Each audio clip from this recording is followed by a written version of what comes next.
Biografía de Victoria I de Inglaterra. Audiolibro 1x2. La reina Victoria de Inglaterra ascendió al trono a los 18 años y se mantuvo en él más tiempo que ningún otro soberano de Europa. Durante su reinado, Francia conoció 2 dinastías regias y una república, España 3 monarcas e Italia 4. En este dilatado período, que precisamente se conoce como era victoriana, Inglaterra se convirtió en un país industrial y en una potencia de primer orden, orgullosa de su capacidad para crear riqueza y destacar en un mundo cada vez más dependiente de los avances científicos y técnicos. Victoria I de Inglaterra en el terreno político, la ausencia de revoluciones internas, el arraigado parlamentarismo inglés, el nacimiento y consolidación de una clase media y la expansión colonial fueron rasgos esenciales del victorianismo. En lo social, sus fundamentos se asentaron en el equilibrio y el compromiso entre clases, caracterizados por un marcado conservadurismo, el respeto por la etiqueta y una rígida moral de corte cristiano. Todo ello protegido y fomentado por la figura majestuosa e impresionante, al mismo tiempo maternal y vigorosa, de la reina Victoria, verdadera protagonista e inspiradora de todo el siglo XIX europeo. Biografía. La que llegaría a ser soberana de Gran Bretaña e Irlanda y emperatriz de la India nació el 24 de mayo de 1819, fruto de la unión de Eduardo, duque de Kent, hijo del rey Jorge III, con la princesa María Luisa de Sajonia-Coburgo, descendiente de una de las más antiguas y vastas familias europeas.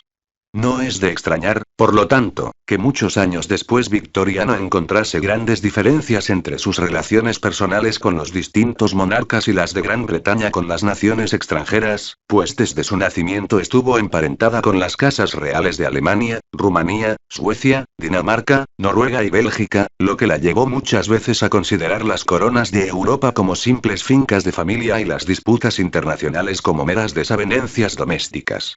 La niña, cuyo nombre completo era Alejandrina Victoria, perdió a su padre cuando solo contaba 1 año de edad y fue educada bajo la atenta mirada de su madre, revelando muy pronto un carácter afectuoso y sensible, a la par que despabilado y poco proclive a dejarse dominar por cualquiera.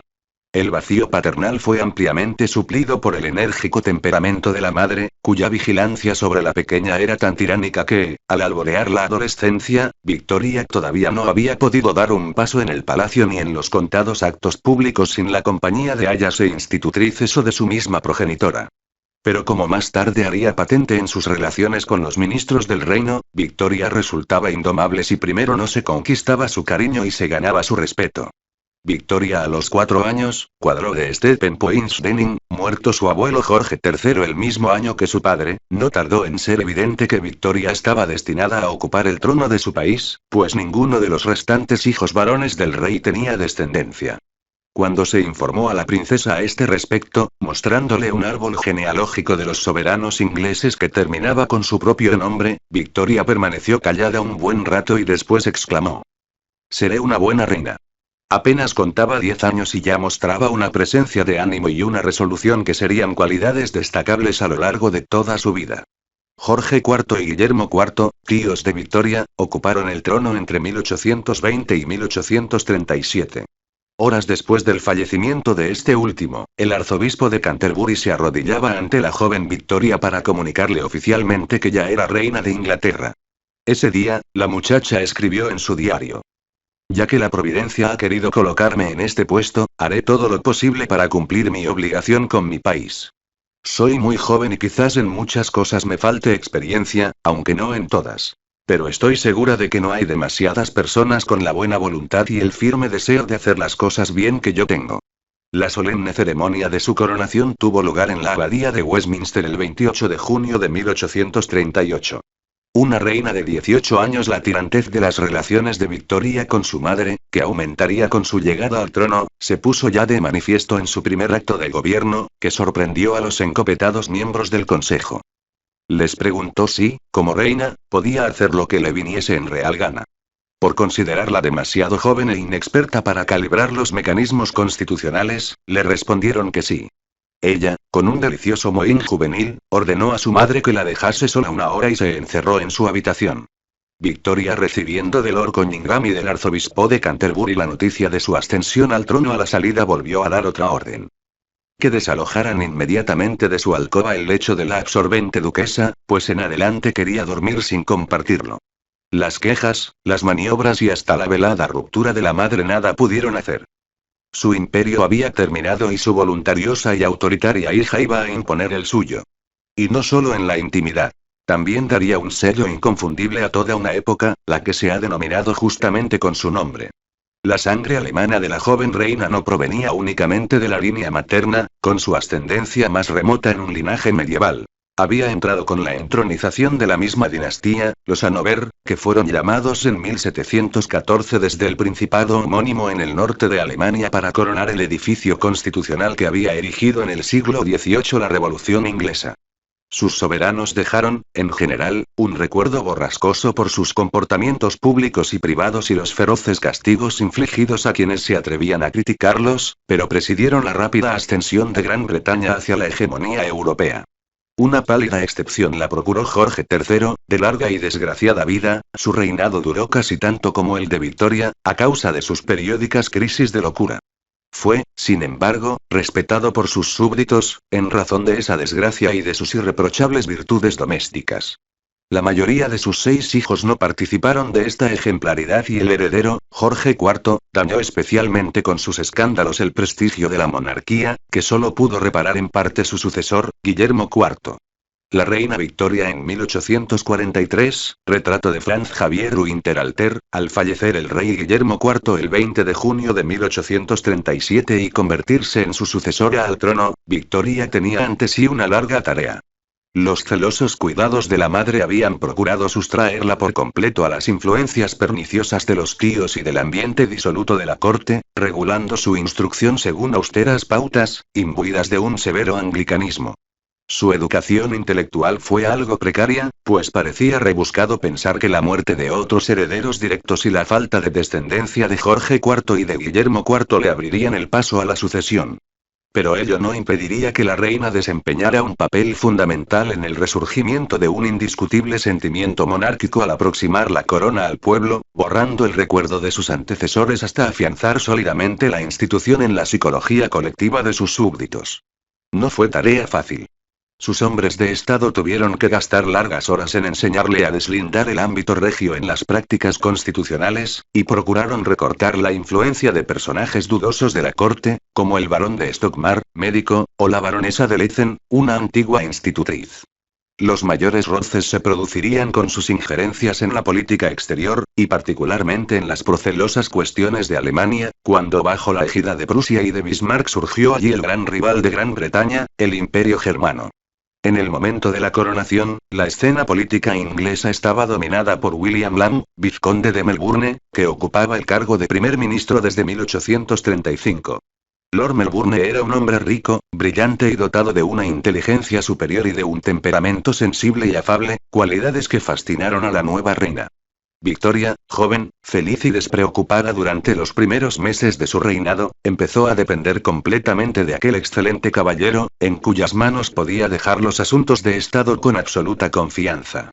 Y puesto que Lord Melbourne era jefe del partido Whig, liberal, ella se rodeó de damas que compartían las ideas liberales y expresó su deseo de no ver jamás a un Tory, conservador, pues los enemigos políticos de su estimado Lord habían pasado a ser automáticamente sus enemigos.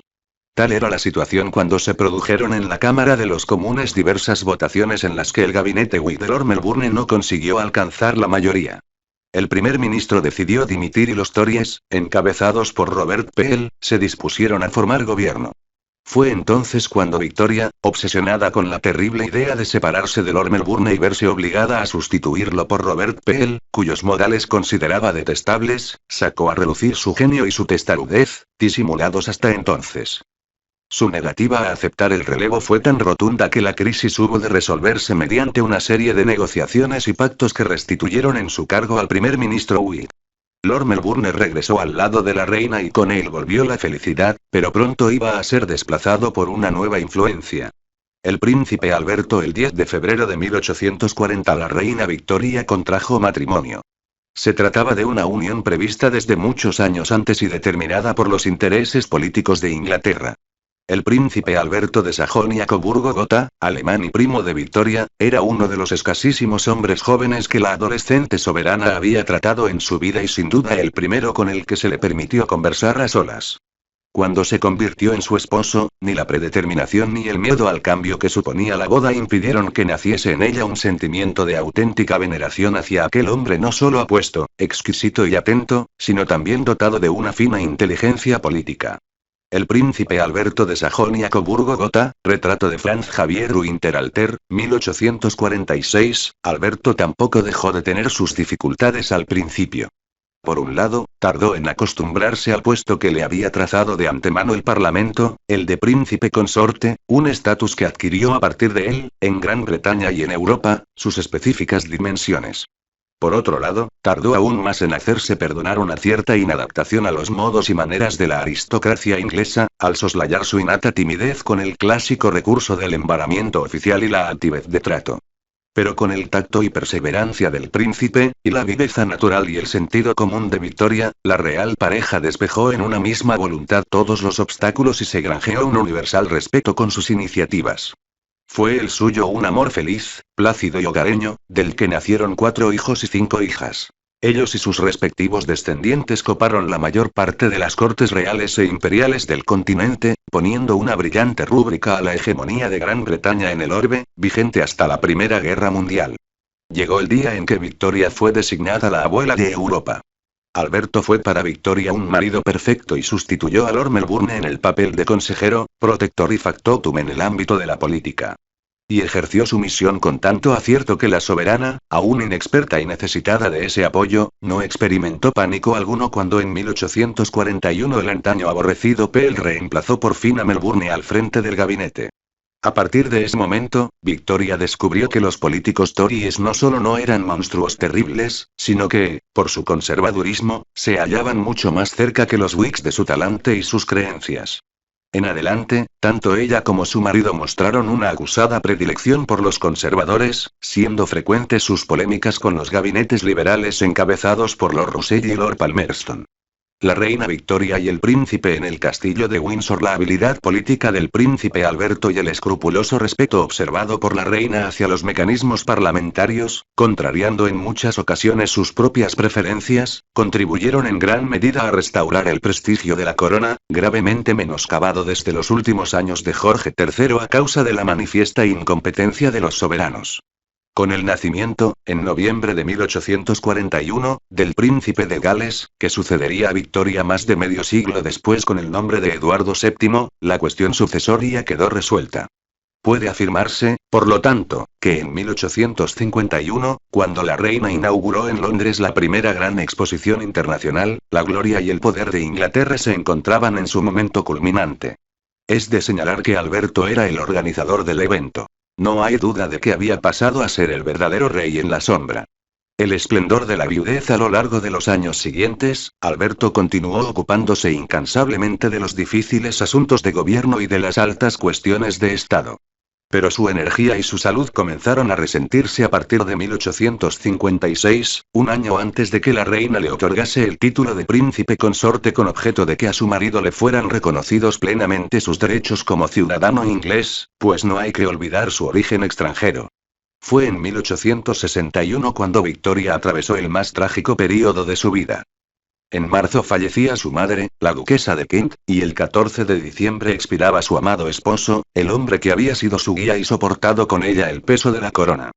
Como en otras ocasiones, y a pesar del dolor que experimentaba, la soberana reaccionó con una entereza extraordinaria y decidió que la mejor manera de rendir homenaje al príncipe desaparecido era hacer suyo el objetivo central que había animado a su marido.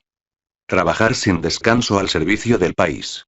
La pequeña y gruesa figura de la reina se cubrió en lo sucesivo con una vestimenta de luto y permaneció eternamente fiel al recuerdo de Alberto, evocándolo siempre en las conversaciones y episodios diarios más baladíes, mientras acababa de consumar la indisoluble unión de monarquía, pueblo y Estado.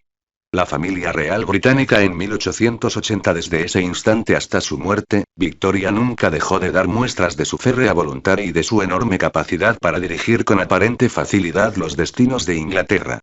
Mientras en la palestra política dos nuevos protagonistas, el liberal William Gladstone y el conservador Hyperlink HTTPS.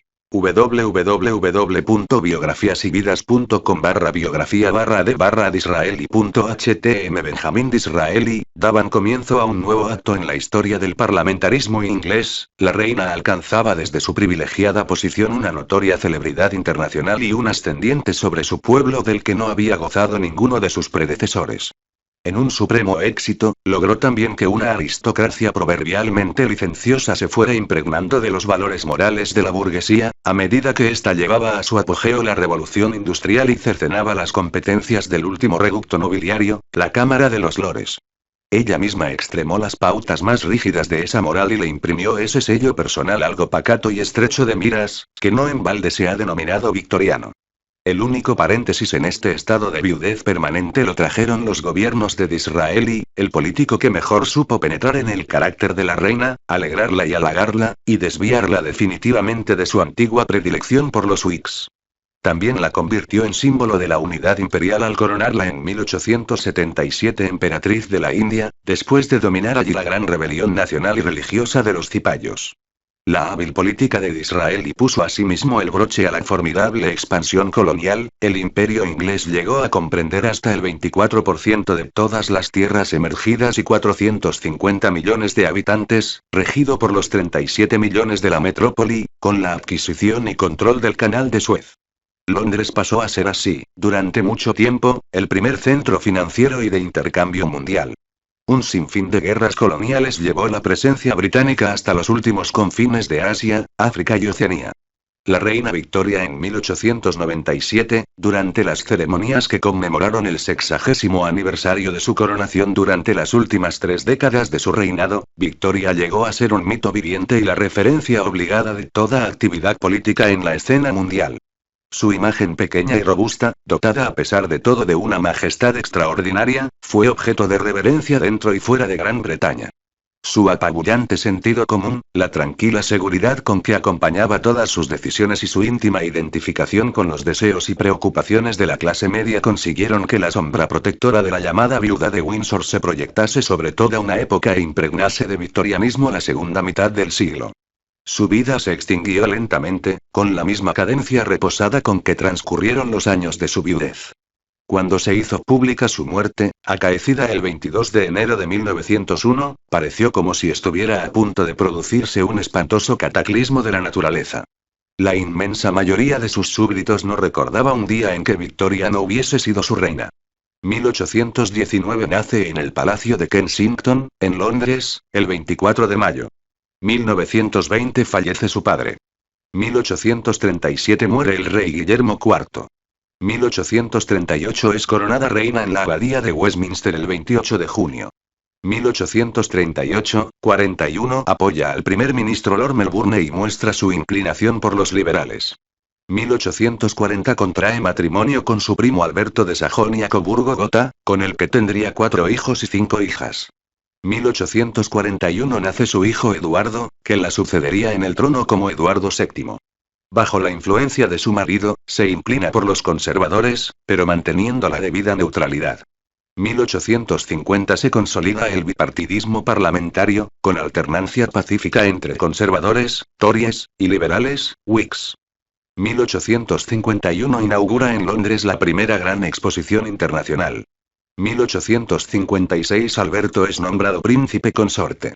1861 fallecen su madre, la duquesa de Kent, y su marido Alberto. 1867 se reforma la ley electoral, ampliando el derecho al voto. 1877 es coronada emperatriz de la India. 1893 se funda el Partido Laborista. 1901 muere el 22 de enero en el castillo de Osborne, en la isla de Wight. La era victoriana. El Reino Unido conoció una época de máximo esplendor durante la segunda mitad del siglo XIX, período que coincide con el dilatado reinado de Victoria I, 1837-1901, la llamada era victoriana. Gran Bretaña se convirtió en la primera potencia mundial por la prosperidad de su economía y la extensión e importancia de su imperio colonial, que culminó con la proclamación de la reina Victoria como emperatriz de la India, 1877. En Inglaterra, el pacto constitucional traído por la Revolución había relegado a un papel puramente subsidiario el carácter o la valía de los reyes como factor histórico. Gran Bretaña acababa de vencer a Francia en la gigantesca confrontación que enmarcó las guerras de la República Francesa y de Napoleón. Era dueña de los mares y, por consiguiente, del comercio, y estaba inmejorablemente preparada para el despegue industrial y técnico, que había emprendido con mucha antelación al continente. Los soberanos ingleses reinaban pero no gobernaban, algo todavía insólito en la época. Pero no por ello puede, y menos en el caso de Victoria, negarse todo peso e influencia histórica a su figura. Las reformas políticas, el constitucionalismo en aquella Inglaterra de principios del siglo XIX estaba muy lejos de las acepciones que luego iría revistiendo el término. En realidad, era la correa de transmisión de una oligarquía de notables, repartida entre las fracciones más emprendedoras de la nobleza derrotada por la revolución y las capas superiores de la burguesía, los grandes comerciantes e industriales. El reparto del poder se efectuaba mediante un régimen electoral censitario, solo votaban los poseedores de las rentas más elevadas, asegurado con 1000 procedimientos irregulares. La reina Victoria, retrato de Alexander Melville, 1845, en 1832, 5 años antes de la coronación de Victoria, se había procedido a una reforma política trascendental, bastante imperfecta todavía, pero que amplió sensiblemente el cuerpo de electores y suprimió los abusos más evidentes. El ininterrumpido aumento de la población urbana y los cambios operados en el tejido social a consecuencia de la revolución industrial hicieron ver a algunos políticos lúcidos la necesidad de incorporar a la vida política activa los sectores surgidos de tales transformaciones, particularmente el proletariado urbano y las clases medias. A pesar de las reservas de sectores poderosos, las clases medias y bajas tomaron conciencia de sus derechos ciudadanos con la Guerra de Secesión americana. El triunfo norteño alentó a las clases trabajadoras británicas en la conquista de sus reivindicaciones en materia de sufragio. Los dos grandes partidos, el liberal y el conservador, representantes en líneas generales de los antiguos Whigs y Tories, respectivamente, fueron tomando forma al iniciarse el reinado de Victoria I, y el sistema parlamentario bipartidista se consolidó definitivamente en torno a 1850. Los liberales, con Palmerston a la cabeza, y los conservadores, con Pell como líder, presidieron la política del primer período victoriano. Las dos figuras de la segunda mitad del siglo fueron el liberal Gladstone y el conservador Disraeli. El Partido Liberal tomó como bandera la necesidad de ir reformando las estructuras del Estado y de ir avanzando hacia el ideal de la plena democracia. Su lucha política, basada en el liberalismo político, estuvo contestada por la siempre rigurosa oposición de los conservadores, convertidos en los defensores de los valores del pasado, en amparadores de los intereses del medio rural y en valedores del proteccionismo económico. Disraeli cambió la imagen del partido orientándolo hacia el reformismo y la defensa del librecambio. Con la amplia política de reformas llevadas a cabo por ambos partidos, iniciada en torno a los años 30, se promovieron nuevas actuaciones de carácter secularizador y democrático muy adelantadas para su época. Con todo, el período no estuvo exento de dificultades internas y de agitación social. La senda que había de llevar a una nueva reforma electoral estaba sembrada de obstáculos. Planeada en un principio por los círculos más progresistas del Partido Liberal, la oposición de las esferas más reaccionarias de este determinó, paradójicamente, que fueran los Tories los que finalmente la materializaran. No sin desgarros ni escisiones internas en sus alas más ultras, hiperlink https www.biografiasividas.com/biografía/d/Disraeli.htm Benjamin Disraeli consiguió que por fin su primer ministro Lorder diera luz verde durante su tercer ministerio a la ley de reforma electoral, 15 de agosto de 1867. Con la nueva ley, bastaba la condición de propietario o de inquilino urbano para acceder al derecho al sufragio. Con ello se dobló el número de ingleses con derecho al voto. Pero aunque en los distritos rurales se rebajó el censo requerido para ejercer el derecho al voto, este permaneció inalcanzable para los pequeños campesinos. Benjamin Disraeli y el salto en el vacío que habían pronosticado los críticos de la reforma electoral nunca llegaría a producirse. La reforma no deparó más que beneficios de cara a la mayor integración social del país y para el desarrollo de un régimen de libertades y de democracia efectivas. La redistribución de escaños en favor de las grandes circunscripciones urbanas y el consiguiente aumento del voto obrero en las ciudades no condujeron a la dictadura obrera parlamentaria vaticinada por las esferas nobiliarias y altoburguesas de la nación. Según una paradoja corriente en la vida política británica, el Partido Conservador fue desplazado del poder en las elecciones del año siguiente, que registraron una abrumadora victoria de los liberales, presididos por una personalidad de excepción: William Gladstone. Su larga y brillante carrera como parlamentario y gobernante, en especial, como hacendista del gabinete Palmerston, le otorgó, sin discusión, la jefatura del partido Whig a la muerte de Palmerston. La primera etapa del gabinete de Gladstone se caracterizó por traducir a realidades cotidianas el espíritu triunfante de la reforma electoral de 1867.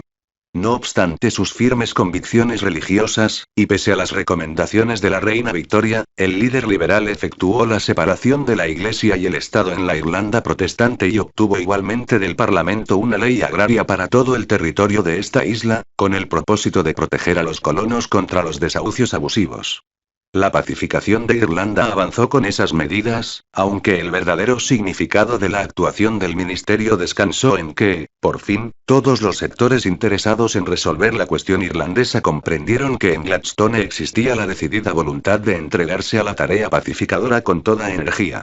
William Gladstone. Su voluntad de reforma se evidenció, igualmente, en el tratamiento del tema universitario, sobre el que Gladstone había meditado largamente. En los inicios de los años 70, las pruebas religiosas fueron abolidas en Cambridge y Oxford, y los centros de enseñanza superior abrirían sus puertas en adelante a todos los alumnos, independientemente de creencias espirituales. Una trascendental ley de educación estableció, en 1870, la obligatoriedad de la asistencia a la escuela de todos los niños menores de 13 años, creando además los medios necesarios para hacerla efectiva. En el ámbito de la justicia, se adoptaron igualmente disposiciones para simplificar y modernizar los procesos. El establecimiento de un único Tribunal Supremo, así como la promulgación de una ley judicial, fueron los instrumentos más importantes de esta profunda reforma. No menos trascendental fue la operada en el ejército. Las disfunciones y máculas en su sistema de reclutamiento, en la dirección, la intendencia y la sanidad habían quedado flagrantemente al descubierto en la guerra de Crimea. También en este trienio del primer gabinete de Gladstone, considerado por sus jefes como una insuperable máquina gobernante, se creó el famoso Civil Service, que daría a Gran Bretaña la administración que demandaba su posición en el mundo y el gigantesco desarrollo de su vida colonial. El movimiento obrero, por supuesto, la presión de la clase obrera tuvo que ver con la implantación de las reformas políticas y sociales. El desengaño que produjo en la clase trabajadora el conservadurismo de la Ley de Reforma de 1832, sobre todo en lo que hacía referencia a sus reivindicaciones en demanda de una mayor participación política, tuvo como consecuencia la formación de nuevos movimientos obreros.